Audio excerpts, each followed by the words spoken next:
I think we need to really push a little bit to get this thing, over the line now. Thank you. Yes. Thank you, Honourable Member for Central Honourable Minister. Thank you, Mr. Speaker, and I'd like to thank the member MP from Central Honiara for that very important question. As I have stated earlier, me instructing PS for not giving full ceiling. Even Solomon, even get used for spadium ceiling now. To make him ceiling, not really. And I think that's a very important point. So I've told him to try to look at ways that all of the land owner, what am I benefit? And the MP Blong Central Honiara has clearly stated some of those initiatives. And one now for all of the involved cleaning of the airport here.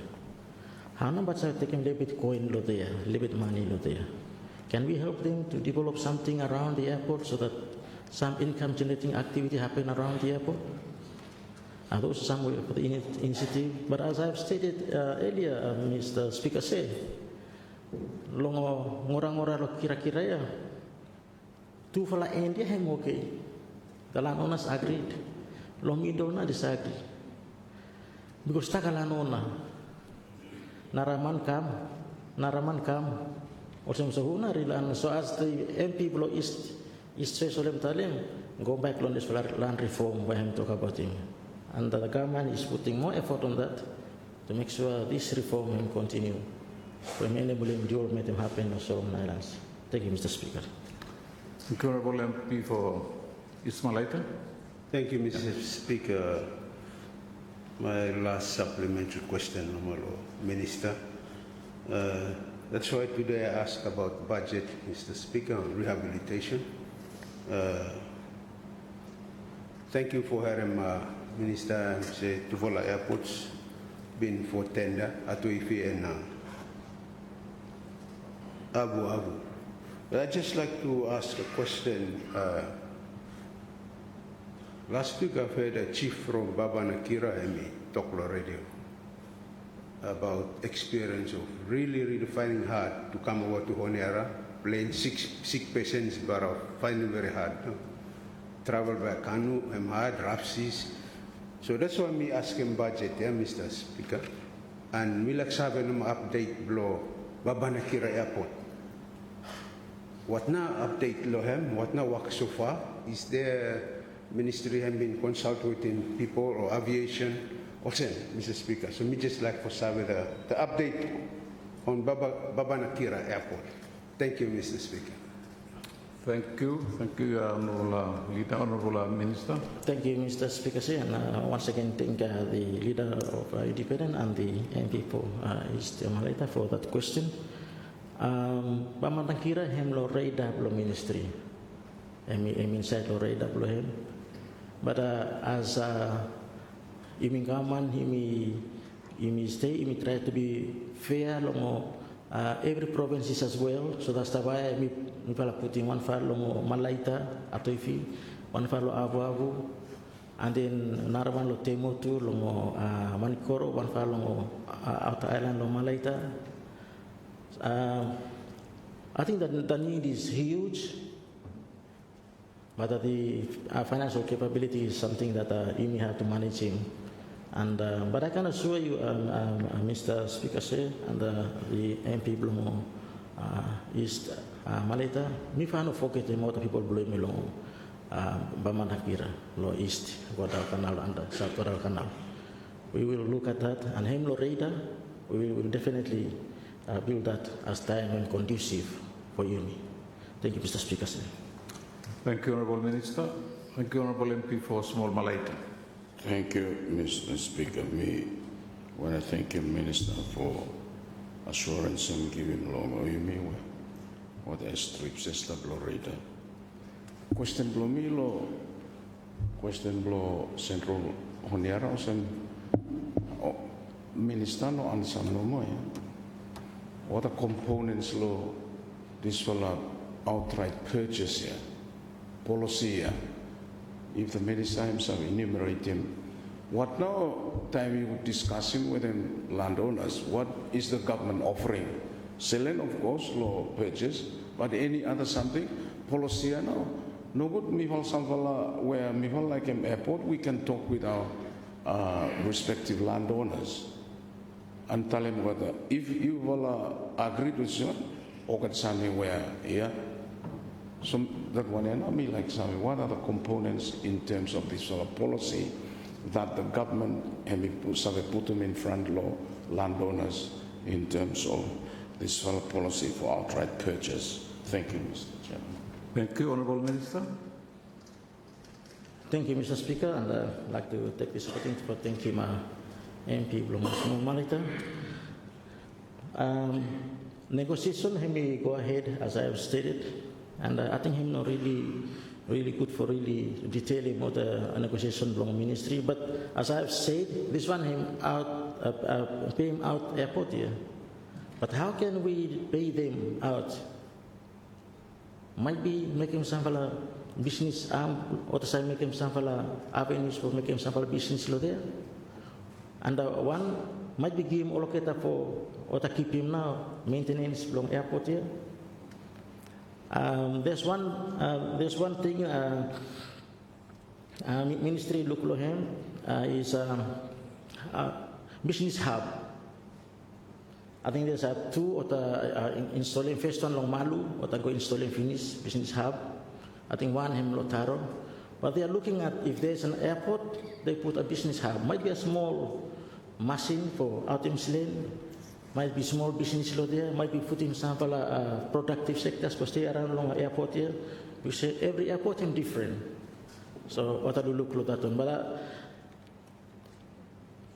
I can give a full detail on Pigeonhole if you want to. But I think here meeting that with that information enough for our parliament for him to get him as negotiation and continue.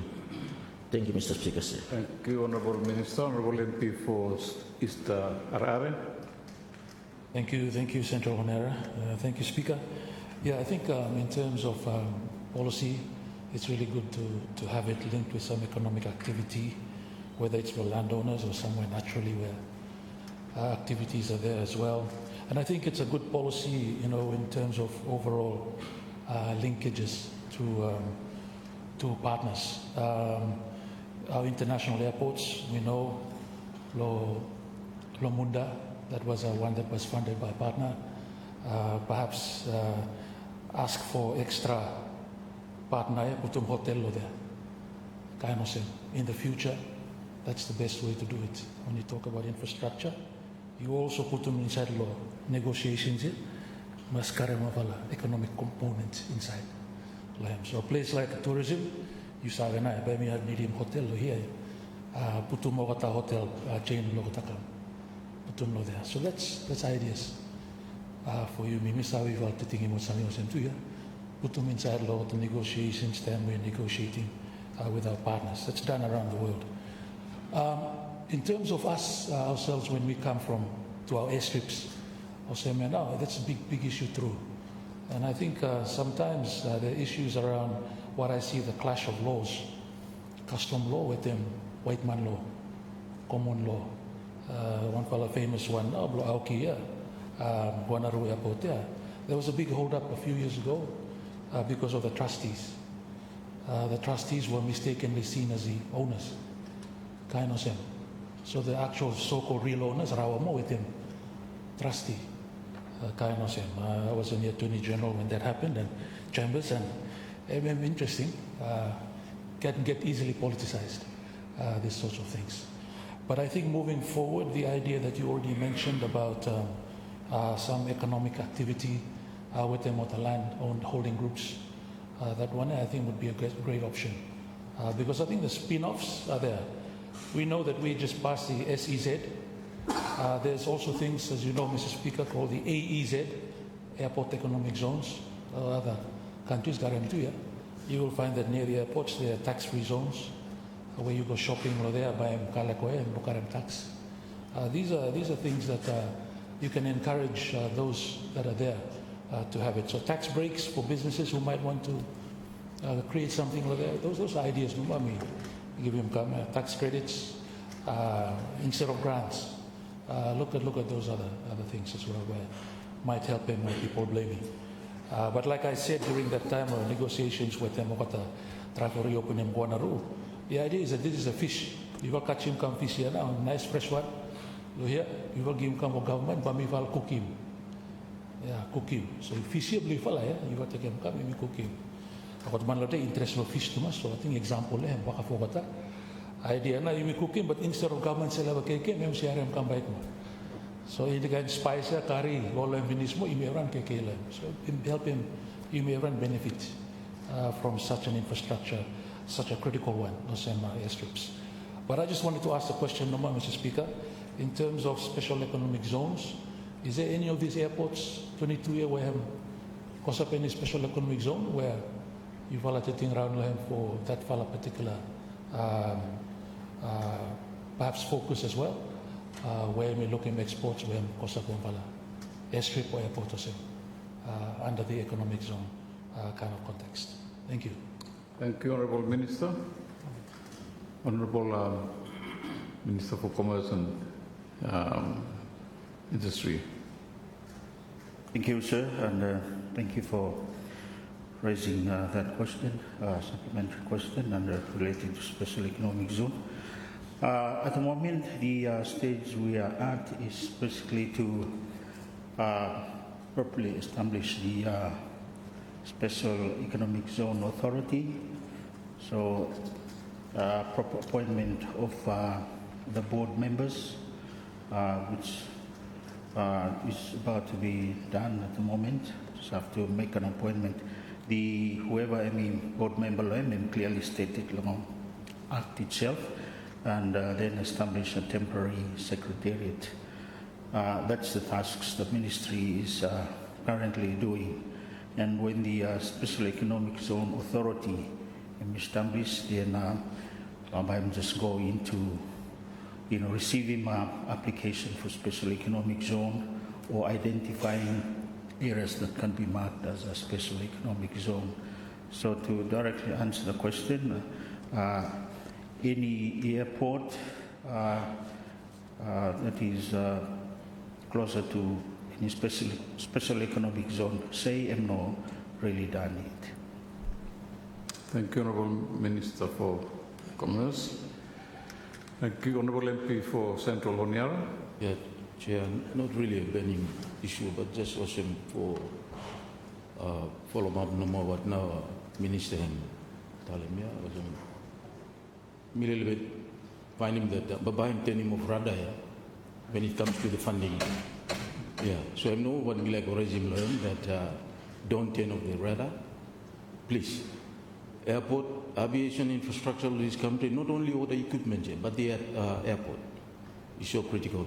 These are critical infrastructure that connecting country because of the geographical nature of the country.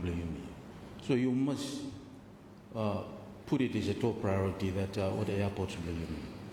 And I know that funding now, some time we listen come today, it's a real issue that I think you are going to face. So now the next question that I want to ask you, who are the funding sources that you have approached to help us on this? Pistamil luglo government budget no inting lo there. Otherwise, you should reprioritize your spending. Stop him now at the fencing here, then you put him go up building water airport here. 54 million of fencing, you take him out this time, then you give him one up for him. Sort him out now at the airstrip. I think that should be the way to go. Or ask him what willing partners who are so keen to help us. And tell them, convince them that these are critical infrastructure that they may connect him economy So now that part will be like for asking you.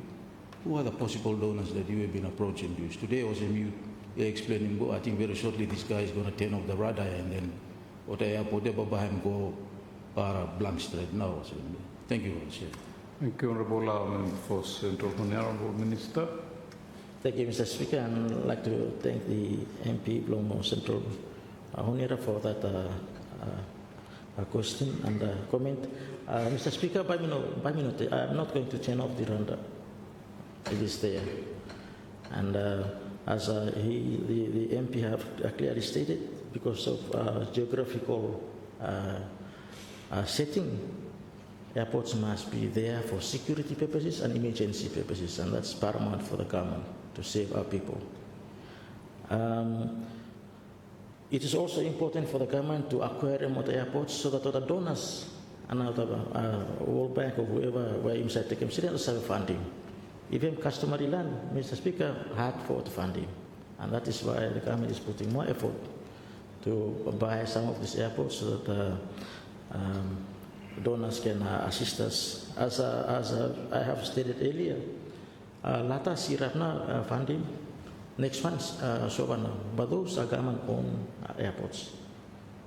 After that one, by no money, so that's why government is putting more effort to buy some of these airports so that you must take care of the funds for helping me for building more airports. So thank you, Mr. Speaker. I take this. Thank you. I think we disposed enough of the supplementary questions or original questions. I'll leave the floor to Honourable MP for East Malaita. Yeah, thank you, Mr. Speaker. I'd just like to thank him, Minister, Deputy Prime Minister, for answering more questions. And also thank my colleague members, MPs, for their supplementary questions. We just like for, before me finish, Mr. Speaker, we like to ask him, Minister, Deputy Prime Minister, please, if you say, me haram go tender, ham go finish ba for Atuifi and Ababu. I think to Volea Hospital and area health center na stable ham Ababu and all the sick people bara were finding very hard. Close a little bit long time. So if fast track a little bit lo him, so that Wakaham goes so that airport open so that sick people can easily fly over to Honiara. But otherwise, Mr. Speaker, I really thank the Deputy Prime Minister and Minister for our response to the questions. Thank you, Mr. Speaker. Can I move to my last question? Yes, please. Question number 65, still under your name. Thank you, Mr. Speaker. Thank you. Question number 65 in order paper, Ronem Blomib, for asking Minister for Commerce, Industry, Labour, Immigration, what concrete measures is the government taking to address the growing problem of youth unemployment in both urban and rural areas of Solomon Islands? Thank you, Mr. Speaker. Thank you, Honourable Member. Honourable Minister for Commerce, Industries and Labour and Immigration. Thank you, sir, and thank you, Leader of Independence and Member for East Malaita for that, I think, important question on youth unemployment and what now realistic measures the government is doing to address that critical problem. I think everyone is aware and appreciating the fact that our youth are full population. The bulk of our population is in that category, and therefore we make up a lot of unemployment rate belonging to long urban area, high for good as a Yemisavi, compared to rural area because of urban drift that you may experience in long terms belonging the Employment Information Survey that Ministry may try for establishing is still work in progress, so that we will carry out employment survey and understanding better the nature of our unemployment also. And of course, some of our policies, for example, these small and micro enterprises policies, which are also targeting employment, yet to be synchronized properly, I think, with maybe youth, national youth policy or policies along other ministries that are also providing more opportunity for employment or small businesses or same. But having said that, sir, the programs that our ministry carry out and implemented towards employment, although not specifically for youth employment, but that is a critical criteria on which some of those policy implemented for consideration of same. So these are the programs that our ministry carry out. For example, the micro, small, medium enterprises Longo ministry. Currently, if I say that a lot of funding that provided Lodia has been shifted to DBSI, and small component in the staff for ministry grant them directly to applicants who are interested to start up a business. But under that program, specific consideration has been given to youth, developing proposal, supporting linking training, as well as supporting in terms of financing.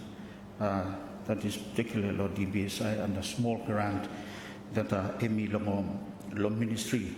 So under that scheme, sir, there are grants that are being given youths, especially buying smaller equipment, processing that sector. So from 2021, as in this year, data it's roughly around 1.5 or 1.6 million that have been granted along youths, SMEs, and support them to continue so that other train and be able to sustain those businesses. Budgetary issue is clearly an issue here, and we will continue to do whatever we can under whatever resources that are giving our. But importantly, I think support to DBSI is a very important component along that area. The other program that the ministry is also undertaking and for which youth unemployment is a consideration is saddle value-added programs too. Saddle value-added programs also make sure that our youths are not left out. When we see youths apply, it's important for accommodating market there. A new program which ministry am also doing this time is e-commerce. You understand that e-commerce is just I think introduced this year. E-commerce, logistics, training of new skills, e-commerce, and as well as support to services that are provided to small businesses.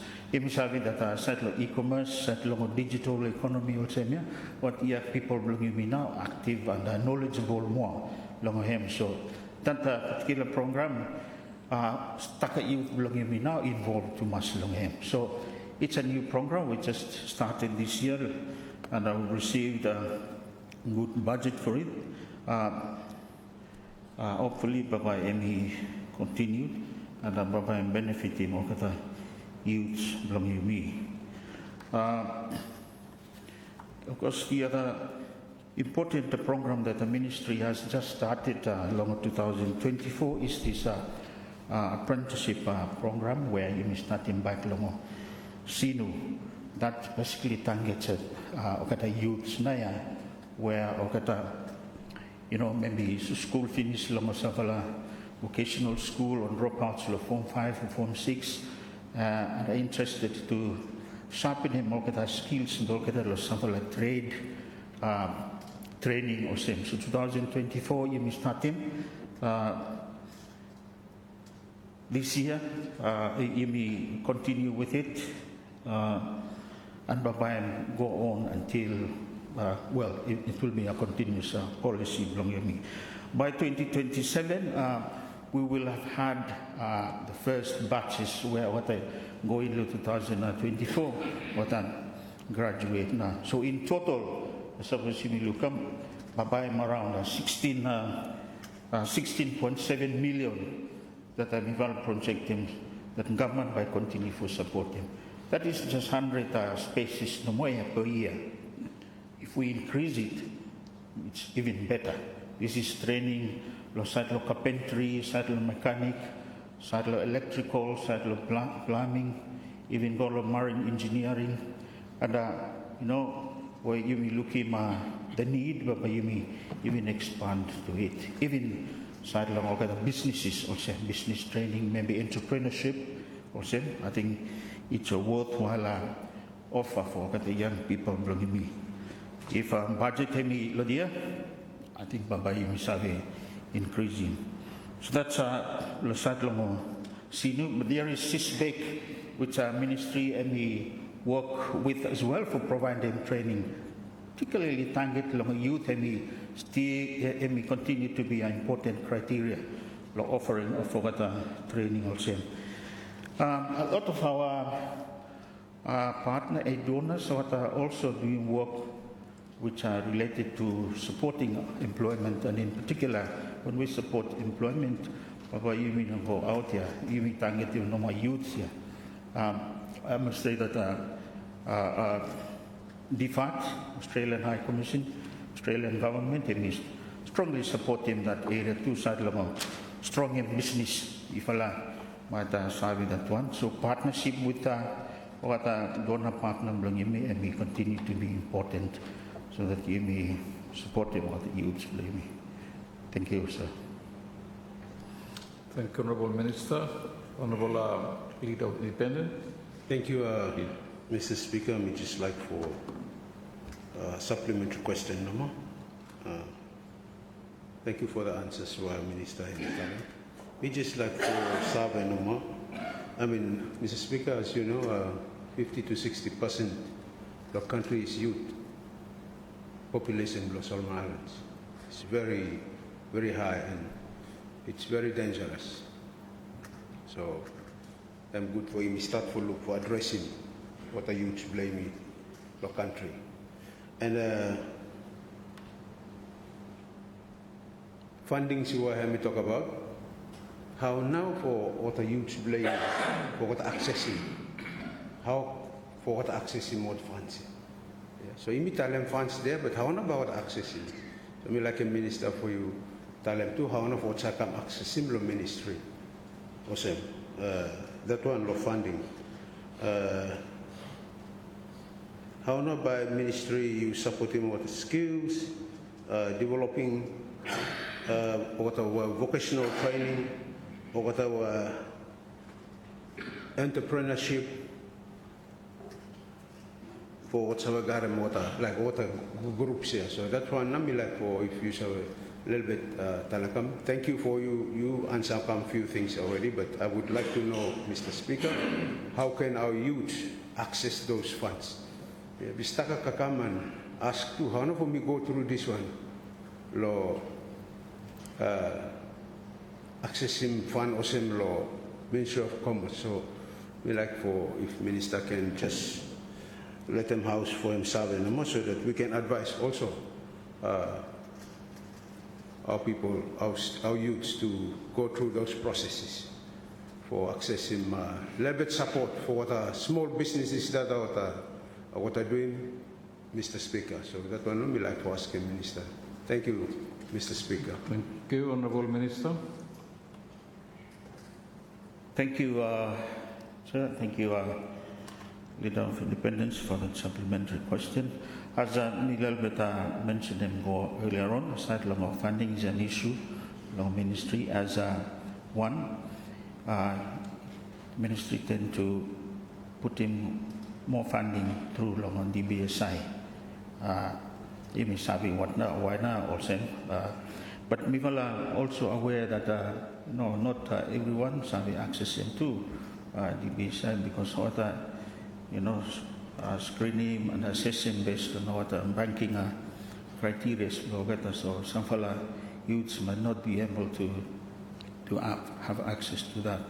So several small grants a little bit left ministry and SME covering more cooperative area as well. Also the side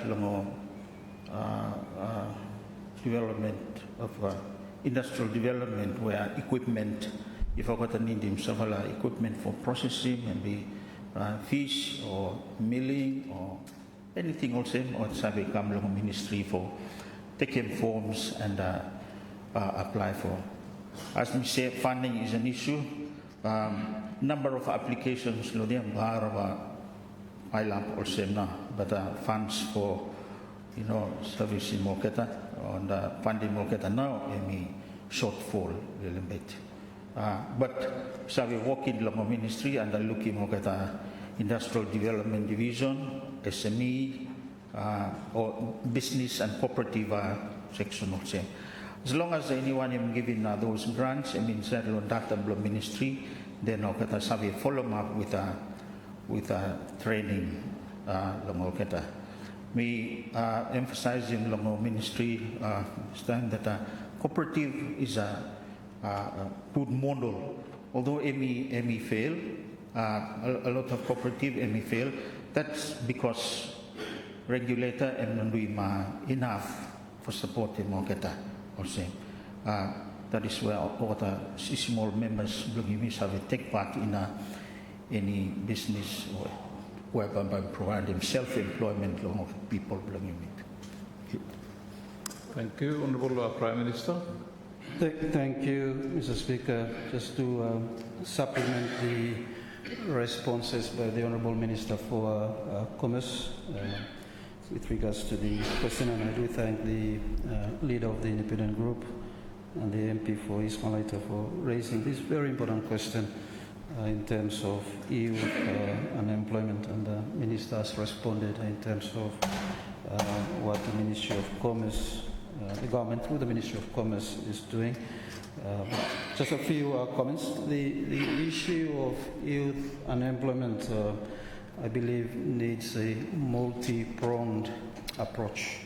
And on that note, a whole of government approach is important. For example, if you look at the education sector, the Education Act, the new Education Act, as well as the TVET policy that is being developed by the ministry, seeks to ensure that opportunities, training opportunities for skills development are made available for young people, a point that the leader of Independent made reference to in terms of training and upskilling. But also, Mr. Speaker, under the Ministry of Women, Youth, Children and Family Affairs, the government is also setting up youth centers as learning hubs for our youth. And of course, we've already heard the initiatives under the Ministry of Commerce. Also under the Ministry of Agriculture, support for youth that are involved in agri-business. This is via the Youth Entrepreneurs Council of Solomon Islands, EXI, for youth. So that support from MAL is provided through that body. But also under the Ministry of Culture and Tourism, we did provide, or that ministry did provide 3 million support to YEXI, that is to the Youth Entrepreneurs Council of Solomon Islands, for youth entrepreneurs involved in tourism, I understand. And this is one of the outcomes of the economic summit that we had last year, or in terms of follow-up for the outcomes. So overall, Mr. Speaker, the government is taking a multi-pronged approach to addressing youth unemployment. Of course, we do appreciate the support that we've been getting from our partners, as alluded to by the Minister of Commerce, in terms of assisting us to manage and to address the issue of youth unemployment. And as I've said a number of occasions, we also appreciate the employment opportunities under the PALM scheme and the PALM scheme in Australia and RSE scheme in New Zealand, but these are temporary arrangements. The real task of creating jobs, permanent jobs in country for our youth and our people, I believe, is by investing in the productive sector, and that is the focus of the government in terms of the agricultural sector, fisheries sector, tourism sector, commerce, mining, and other investment opportunities going forward. Of course, it will take time for us to see those changes, but at least that's where the focus is in terms of creating employment and income for our people and driving the economy forward. But as I've said, apart from the Ministry of Commerce, there are other ministries that are also working in this space to address youth unemployment in our country. And we all know huge part of our population. We should not see them as a risk to our population, but as an opportunity for us to invest in them so that they can continue to drive the economy of our country and help them to be productive citizens of our country. I thank you, Mr. Speaker. Thank you, Honourable Prime Minister. Honourable MP for Small Malaita. Thank you, Mr. Speaker. Thank you, the Honourable Member for East Russell for giving me the opportunity. Question below me now relate to the programs and activities that the Prime Minister has outlined. Me remember that in as far back as 2012, this was our program, Youth at Work. This is a program which is specifically addressing or trying to address employment for all the young people involved in internship, mentoring, entrepreneurship, and training areas here. So, question below me and really data or the statistics, unemployment and young people. And by the way, Mr. Speaker, unemployment here below everyone, all and women and everyone, young people no more. But more specifically to youth unemployment, we like to have whether what now current unemployment rate below country, making we look low him, and a lot of programs where Prime Minister outlined income and Youth at Work, YEXI, COURSE, Rapid Employment, and others. How many people, young people, have gone through these various programs? And then thirdly, what has been the outcome? You may address him unemployment rate or him go up, or what's something we may need for survey? Thank you, Mr. Speaker. Thank you, Honourable Minister. Honourable Prime Minister. Thank you, Mr. Speaker, and let me thank the Chairman of the Parliamentary House Committee and the MP for Small Malaita for the supplementary question. Mr. Speaker, I don't have the details with me, but through the Ministry of Youth, Women and Children Affairs, we'll get those details in terms of statistics for the various programs and initiatives at MCAM. So we'll be happy to provide those details. The Minister is not available at the moment, but we'll be more than happy to get those details from Home Ministry and provide for the House. I thank you, Mr. Speaker. Thank you. Honourable Minister for Commerce. Just for supplementary answer,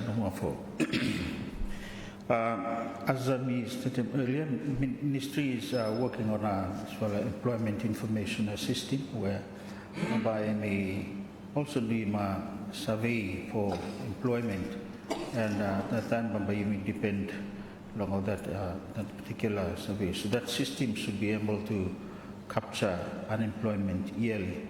Unlike at the moment, you may depend on employment data NPF or census. So based on 2019 census no mayumi using unemployment rate which is around 7.9% overall, but more unemployment we experience long urban area which is around 12% and the long urban area 6%. Indicating how now movement of people towards towns so unemployment rate also. But important for ministry and completing that work and installing a system which ministry and call them employment information system where regular survey done so that you may capture it. Again, impact some donor programs like course rapid employment. I think but I believe that even have a much population increase and the unemployment rate too. Thank you. Thank you. Honourable MP for East Choice, sorry, you have the floor. Thank you, Mr. Speaker. This is a very useful conversations now. I think this is an issue that probably will never exhaust. We may exhaust and continue to discuss it because this is a problem and it is a growing problem. But we continue for growing population and increase. So, thank you. That's very useful information that you have and actually move the policy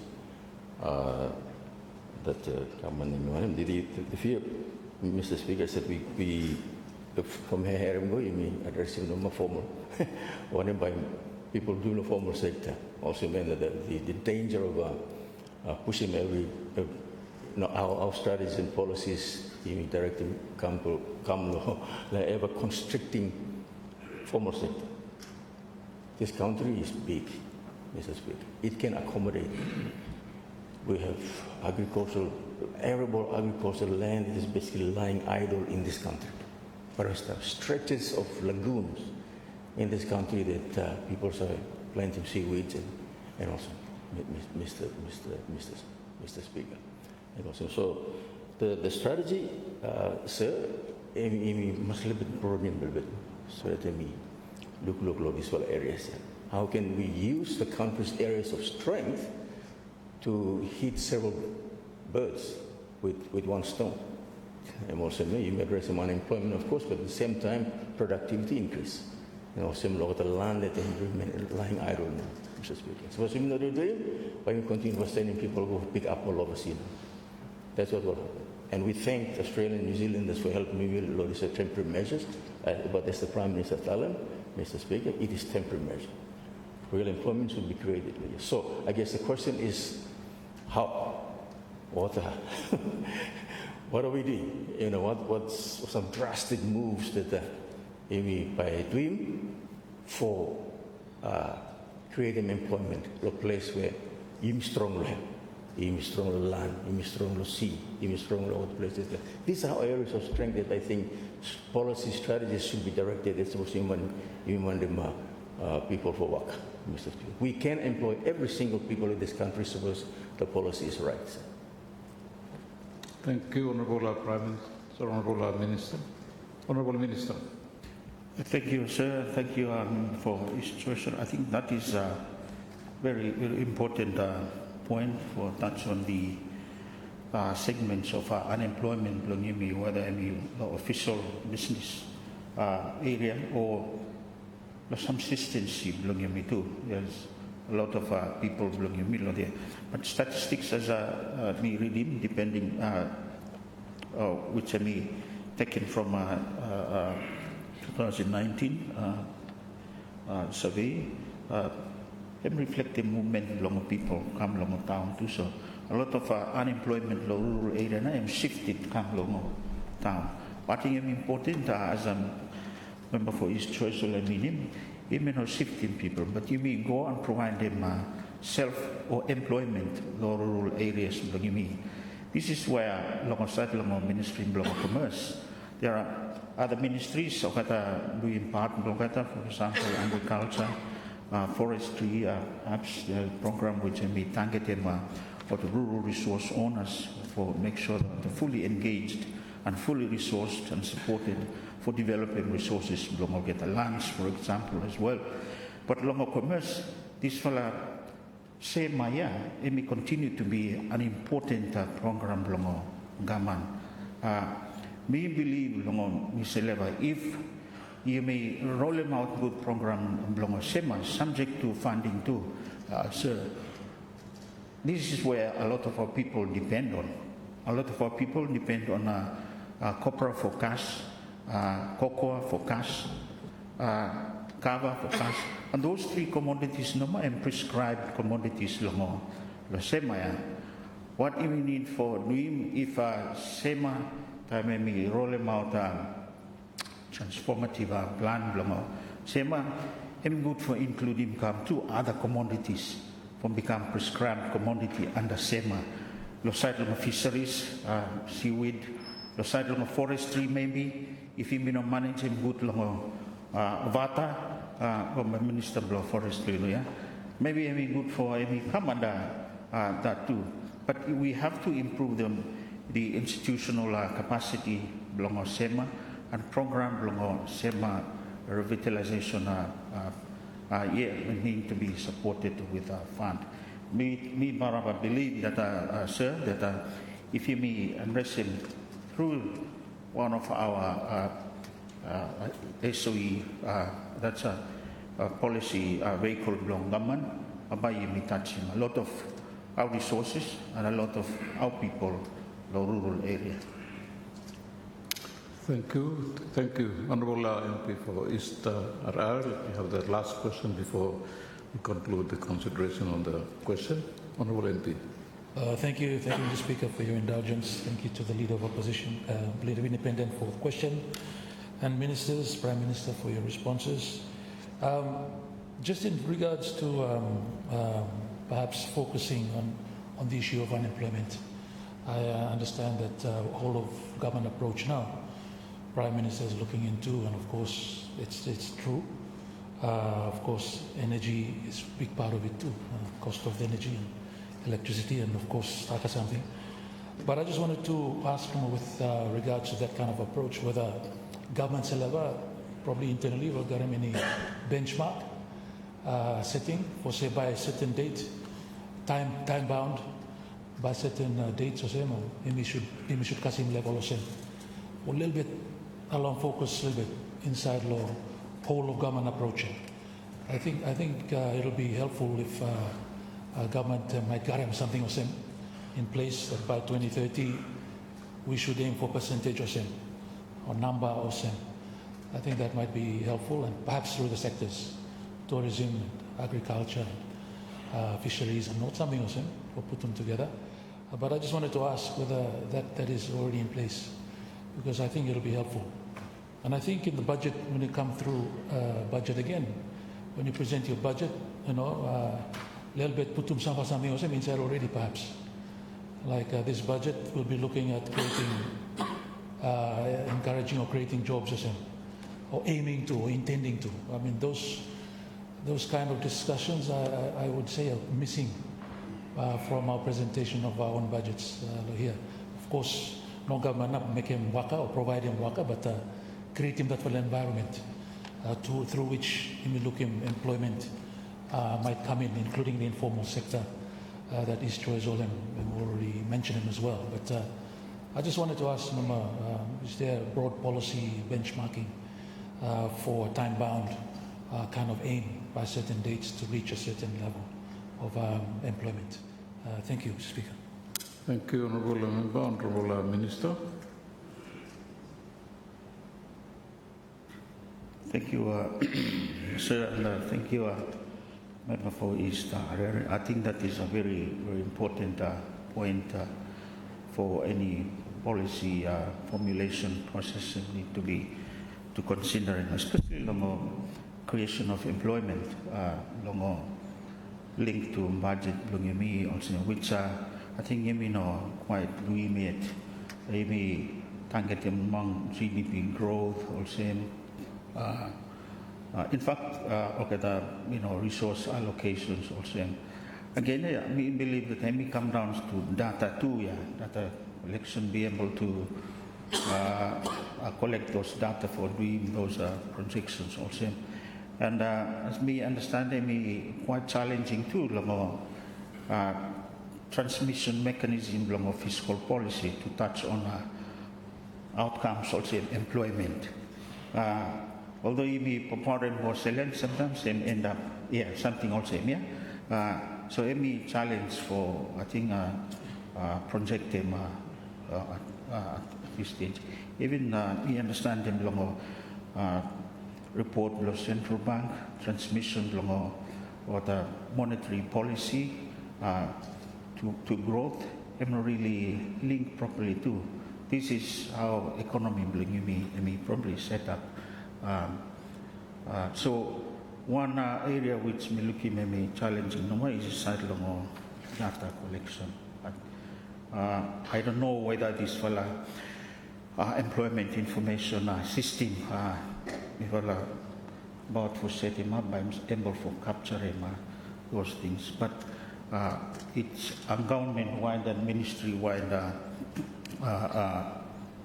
projections for the doing law each areas bring me. But me agree that very important at some point me must also policy income me to employment, not just growth or also, but how many job created per year also. Thank you. Thank you. Honorable MP for East Malaysian, leader of the will summarize your observations on the responses. Thank you very much, Mr. Speaker. Yeah, I think before me thanking Minister, just like to raise a few comments, especially on the issues of the funding, Mr. Speaker. I think it's good to see some policy change, especially we are like using DBSI for people going there to get loans to support them. But Mr. Speaker, if you look good, most of our farmers and fishermen are from rural areas. They don't have access to the bank. So try and look at those areas. How mobile Misa was supporting what man were building economy block country, what copra katas, cocoa, or people there, fishermen. All along I've been saying this, but I'm no golo ota, I'm no deaf, no more, I'm golo deaf, yes. So Mr. Speaker, I would like to ask Ministry or government look more at this one, yeah? If you look at people when we talk about urban, we talk about here, yeah? Few other, there are many youths who come, yeah, migrate come here, but no any way for how no Bogota help them water.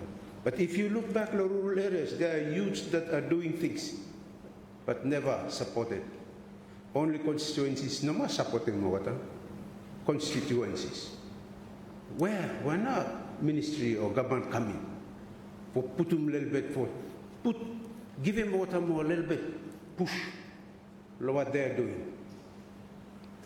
So, Mr. Speaker, this one, if he do him, is most population blame me what the rural areas here, and what the youths who are what to continue for doing milling, doing fishing, doing cocoa, copra, but they don't have access to the DBSI bank. Try to look at this one. Even come back to the revolt fund, Mr. Speaker of Agriculture. Look good at that one.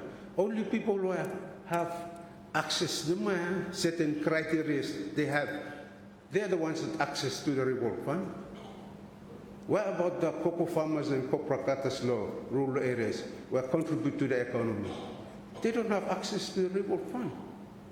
So that is why, I think we are going out from the basics, Mr. Speaker. What we used to do, you look in how the economy of this country have moved when we continue to support the rural people or farmers playing. You have seen it, Mr. Speaker. So these some ideas, some of our thinking. I think it's good to relook at the policies blaming how no imi doing come. So, Minister of Planning, karab sta ka fisherman ya. Hem gigi him kanu engine lo kata. But then mo ta Tarahat mo, how no little bit for support come more, but no man, minister no garam enough now. Yeah. So let's see how we could try and support our people. So Speaker, thank you very much, and I would like to thank the Minister and the Prime Minister. Thank you for assuring the House, and also I would like to thank my colleague MPs for also contributing to the supplementary questions. Thank you. Thank you, Honorable Leader of Independent and MP for East Malaita. With that note, I thank you, and let's move on to our next item of business, please. Bills, second reading, the Public Service Bill 2025. Minister for Public Service, please. Mr. Speaker, I move that the Public Service Bill 2025 be now read a second time.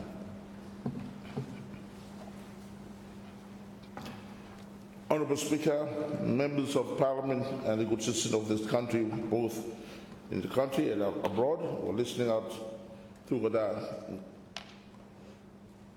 on-stream this time along this meeting, bring me a rise to present the Public Service Bill 2025.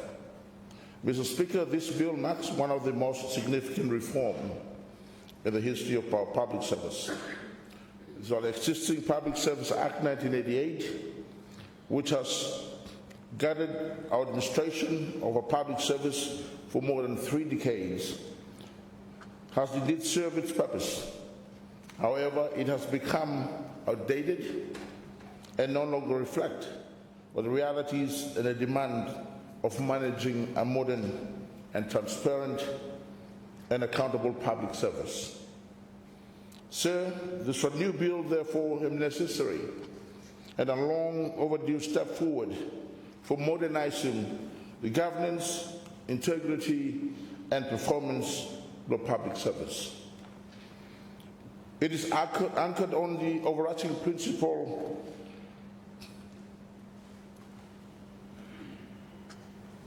that public service hold the positions of authority and responsibility as trustees of the people of Solomon Islands. Hence, public officers are required to act with integrity and uphold the principle of merit, accountability, impartiality, transparency, and ethically and excellent work performance, ensuring that our public service can be equipped to deliver services and effectively serve the people of Solomon Islands. Mr. Speaker, the primary purpose of this Public Service Bill 2025 is to reform and strengthen the institutional framework that governs the administration and management of public offices. For a long time, public service have operated within a structure that have lacking clarity of roles, consistency in human resource management, and adequate system of accountability. Mr. Speaker, allow me to outline the key policy objective of this bill.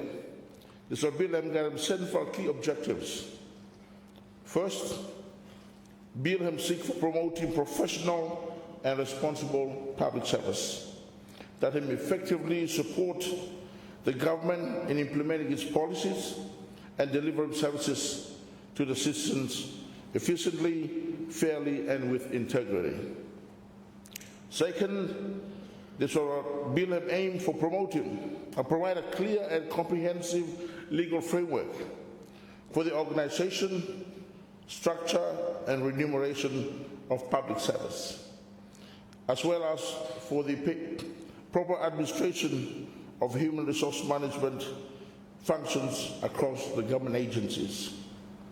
Third, the bill strives for strengthening accountability and transparency in the governance of public service through a robust system of oversight, ethical conduct, and sound decision making.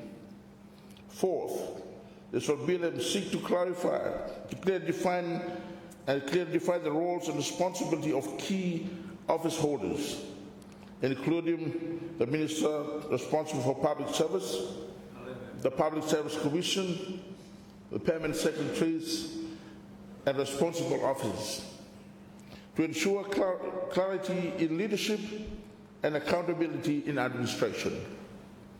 Fifth, Mr. Speaker, the bill has aimed to outline the rights and obligations of all public officers, ensuring fairness, transparency, and respect for public trust that underpins their service to the nation.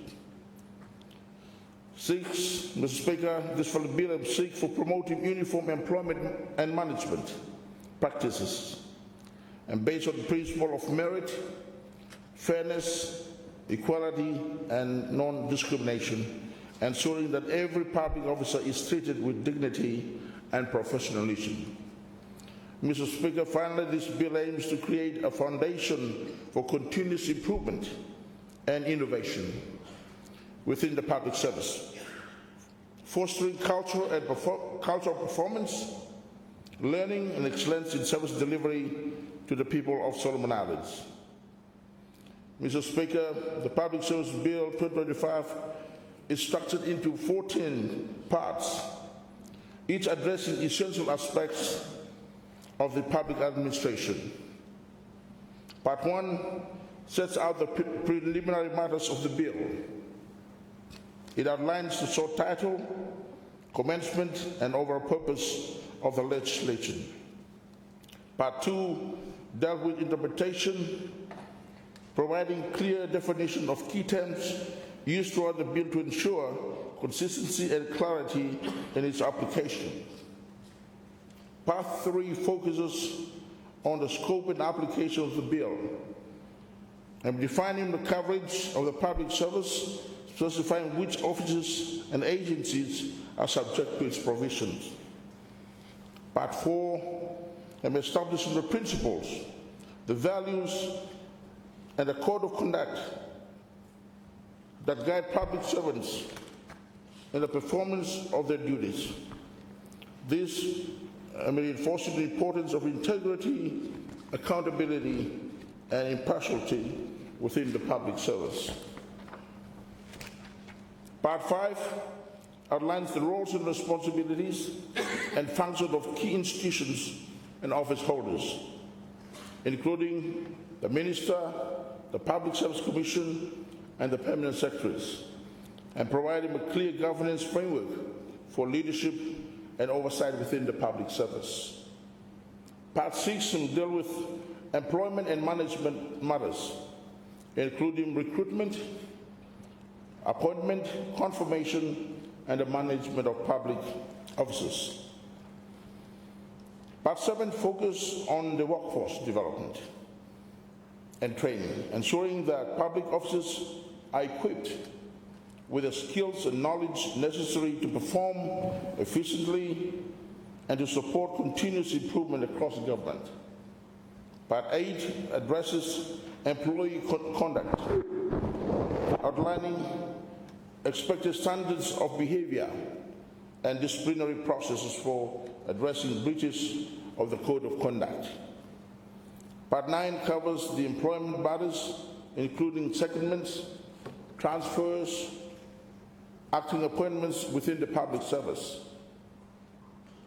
Part 10 introduces the performance and conduct framework, integrating the Public Service Code of Conduct into law and establishing a performance-based culture across the public service. Part 11 deals with employment relations, providing mechanisms for addressing grievances, disputes, and other employment-related issues in a fair and transparent manner. Sir, Part 12 sets out the offense and penalties that apply for breaches of the Act, ensuring accountability and upholding public confidence in the integrity of the service. Part 13 provides for miscellaneous matters necessary for the effective administration of the Act. And finally, Part 14 sets out the transitional and consequential provisions that guide the implementation of the new framework and the repeal of the existing Public Service Act. Mr. Speaker, this structure ensures that the bill is coherent, comprehensive, and consistent with both our Constitution and our good governance principles. Mr. Speaker, this bill provides for clear institutional arrangement for managing the public service and in preserving the independence of the Public Service Commission as a guarantee under the Constitution, but also strengthening the Ministry of Public Service capacity for developing policies, set standards, and monitor performance across government.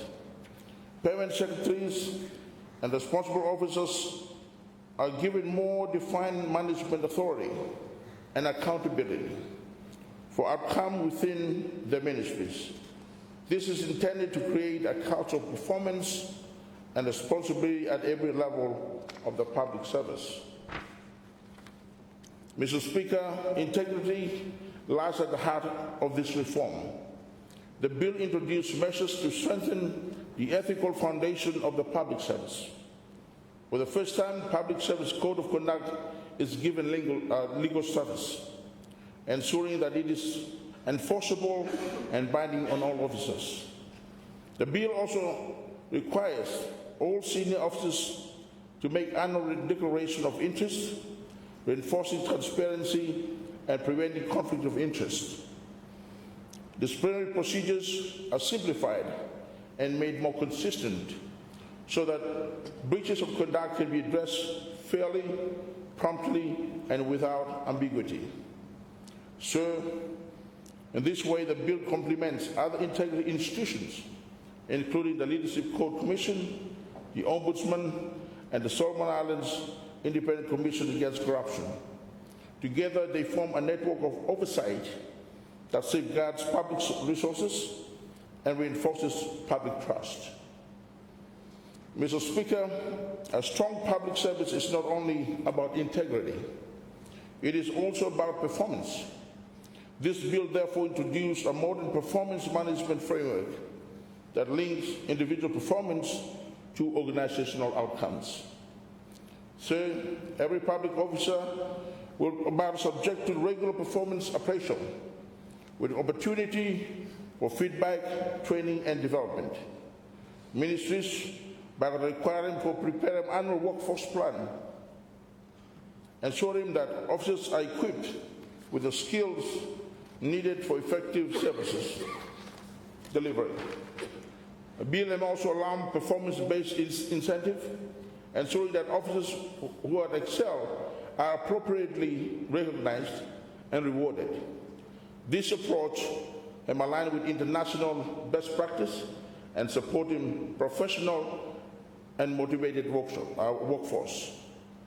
Mr. Speaker, preparation for this bill has been guided by consultations. Ministry of Public Service have engaged with land ministries, or the provincial governments, and public sector unions and development partners. A series of group discussion and stakeholder workshops were held across the country to ensure that the bill is reflecting the realities and aspirations of our officers. This source has informed the design mechanism within the bill that is promoting fair, evidence-based decision-making in recruitment and management. Mr. Speaker, the Ministry of Public Service will lead the implementation and transition once the bill becomes a law. An implementation plan will be developed in close coordination with the Public Service Commission and outline ministries. The plan will review and align existing human resource policies and regulations by conducting training for HR and responsible officers and strengthening information system for monitoring. So we are mindful that reforming the public service is a complex process that is requiring both legal and cultural change. Therefore, capacity building and communication must become the key to ensuring a smooth transition. Mr. Speaker, may I like to sincerely thank the Bills and Legislation Committee for its thorough review and constructive engagement during the public hearing on the Public Service Bill 2025. The committee's report reflects a deep understanding of the bill's intent and the challenges facing our public service. I have carefully read the committee's recommendations, and I am pleased to inform the Honourable House that the government will be introducing a number of amendments to the bill during the committee stage to incorporate the valuable suggestions made by the Bills and Legislation Committee.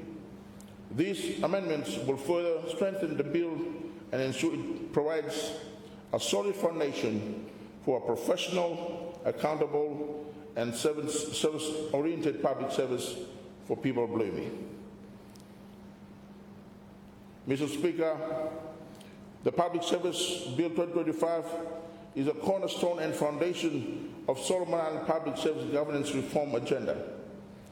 It reaffirms the government's commitment to professionalism, accountability, and service excellence. It is not simply about rules and procedures. It is about building a public service that is trusted, capable, and driven by public interest. Through this bill, we are laying the foundation for a modern Solomon Island public service, one that values merits, fosters innovation, and upholding integrity in all its actions. Mr. Speaker, I therefore commend the Public Service Bill 2025 to this House, Honourable House, and I call upon all members of this House to support its passage for the good governance and the progress of our beloved County Solomon Islands. Mr. Speaker, with these few remarks, I beg to move that the Public Service Bill 2025 be now read a second time. Thank you, Honourable Minister. Honourable members, it is proposed that the Public Service Bill 2025 be now read a second time. And according to Standing Order 48.5b, a debate on the question is now adjourned. Honourable Prime Minister. Thank you, Mr. Speaker. Sir, I move that Parliament do now adjourn. Honourable members, the question is that Parliament do now adjourn. All those in favour say aye. Aye. Against say no. I think the ayes have it. The ayes have it. The House is now adjourned until 9:30 a.m. on Wednesday, 15th October 2025.